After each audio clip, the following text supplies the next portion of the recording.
While being a developing country with a lot of challenges in terms of poverty, educational attainment, human development indicators, but at the same time there is a very sophisticated side to Pakistan as well. There's a sophisticated economy, a sophisticated banking and financial infrastructure, a large number of highly educated, internationally competitive professionals, and a number of whom are driving the economic institutions of the country. They understand both how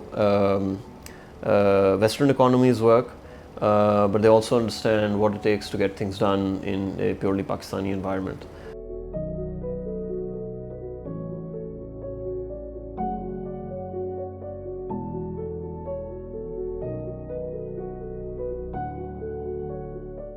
Pakistan does sit at a really vital location, and it's a historic crossroads. We have the two largest by population countries next to us in our neighborhood, which also are two of the world's largest economies. We are at the historic crossroads for Central Asia, the route that's known as the ancient Silk Route passes through this country, and then right below us we have a maritime border with the Gulf world and with the energy economies of the Gulf Sea corridor, through which a great majority of the world's oil and energy supplies go through. So we have a fantastic location.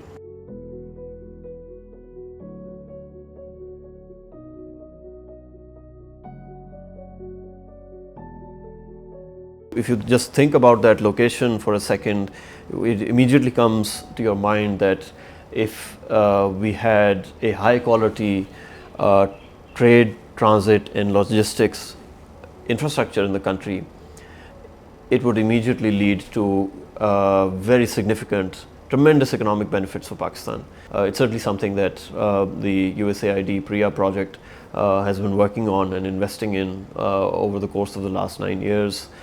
Through interventions both in our business environment as well as regional connectivity.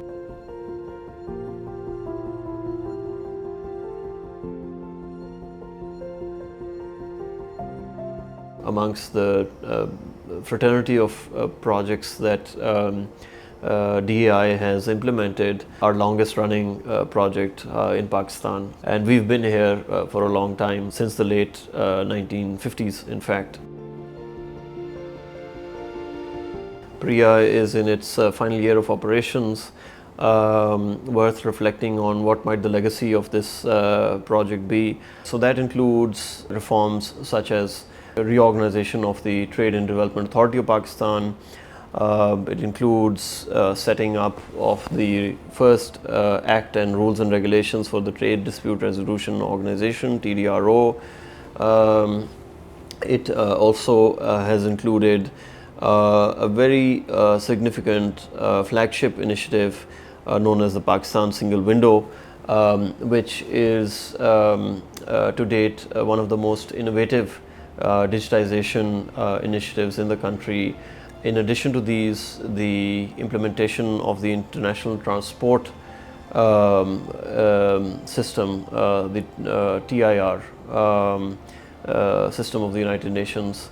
That's something that PREIA invested heavily in, getting the institutional mechanisms in place for activating TIR in Pakistan. It enabled the first pilot TIR operation between Pakistan and Uzbekistan, where a Pakistani truck of TCS Corporation was able to take goods all the way from the Karachi port to the Termez port in Uzbekistan via Afghanistan. We have had very significant investments with the Pakistani textile sector on sustainability and supply chain investments required for more sustainable textiles production. We have also engaged significantly with the shipping sector in Pakistan. Shipping is one of our key it's a key part of the logistics infrastructure of the country. With the energy transition in ships taking place, we will see a very large decommissioning of ships running on traditional fuels and outdated engines over the course of the next decade. And Pakistan, with its historic shipbreaking sector, is one of the countries that can provide shipbreaking services to Northern European and North American economies that need to decommission these ships. If we're able to do it in a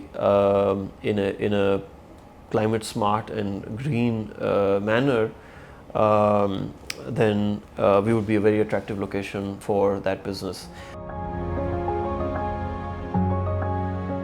When you create a product, you create value, create a successful product, and to creating products and services from Pakistan and taking them out in the world. I mean, it would be great to see, and it would be great to enable many more individuals to say, hey, I want to build the next IT company, but I want to do it from Pakistan. I want to build a fantastic textile line of sustainable textile and fashion and sell into European markets, but my production is going to be in Pakistan. My brand is going to be a Pakistani brand. What we should think about is that business initiatives also require that initial self-belief, and self-belief and the belief that it can be done often comes from the environment around oneself. If it's a conducive environment, is it a healthy environment, is it an entrepreneurial environment, is it an environment where ideas are being encouraged, where respectful free debate is taking place, where financial resources are being made available to invest in innovation, where policymakers are willing to open up their doors and say, well, why don't you come in and let's see if we can solve for your problem. And where folks in positions of power are saying, we want to, these are the people that are producing innovation, they're creating economic value, they are great representatives for Pakistan in foreign markets. Let's now give these guys a chance. I think that's what would be really healthy for our export economy, and certainly when we look at the breakthrough that this country requires, from moving from a fairly stagnant level of around $25 to $30 billion in exports to our aspirations of $100 billion plus in exports, we have to enable these modes of thinking, and we have to create a conducive environment for half our population to be able to allow them to contribute fully.